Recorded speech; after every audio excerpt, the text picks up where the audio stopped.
Bajaj housing ફાઇનાન્સની વાત કરીએ તો બજાજ ફાઇનાન્સની સબસિડરી છે.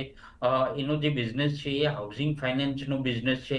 અગર એની આપણે એસેટ્સની વાત કરીએ તો એની લોન ગ્રોથ જે છે એ 22-24% છે. આ ક્વાર્ટરમાં બી એવું જ પરફોર્મ કરેલું. અ, અને એના એસેટ ક્વોલિટીની આપણે વાત કરીએ તો ઘણી સારી એસેટ ક્વોલિટી છે. ક્રેડિટ કોસ્ટ બી કંપનીનો ઓછો છે.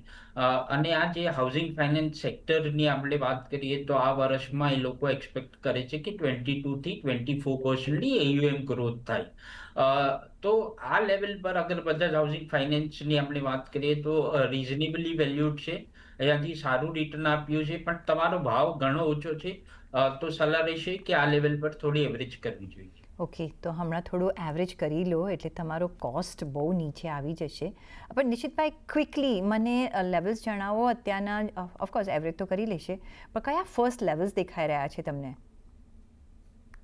બજાજ હાઉસિંગ ફાઇનાન્સની વાત કરીએ તો ડેફિનેટલી આપણને કન્ટિન્યુઅસલી નેગેટિવ ટ્રેન્ડમાં બનતો જોવા મળી રહ્યો છે. અને અગર વેવ એનાલિસિસ પણ કરશો તો 5 વેવ કરેક્શન પેટર્ન જે આપણે વીકલી ટાઈમ ફ્રેમમાં જોઈએ તો એ કમ્પ્લીટ થતા જોવા મળી છે. સો ઓલ ઇન ઓલ હવે કરેક્શન કમ્પ્લીટ થઈને અપસાઇડ માટે આ કાઉન્ટર રેડી થઈ રહ્યો છે. એક સારું બેઝ ફોર્મેશન અને બોટમ ફોર્મેશન બની રહ્યું છે. સો ડેફિનેટલી આ લેવલ્સ પર એવરેજ આઉટ કરવી જોઈએ. અને જે હિસાબે આપણને એક બોટમ ફોર્મેશનનો પેટર્ન જોવા મળી રહ્યો છે, સો એક લેવલનો થોડું વેઇટ કરવું પડશે બ્રેકઆઉટ માટે. એ છે ₹99.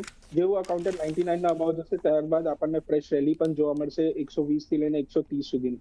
સો ઓલ ઇન ઓલ અહીંયા બોટમ ફોર્મેશનના ચાન્સીસ લાગી રહ્યા છે. તો ડેફિનેટલી અહીંયા એવરેજ આઉટ કરીને 3 થી 6 મહિના માટે હોલ્ડ રાખો 150 ના ટાર્ગેટ્સ માટે.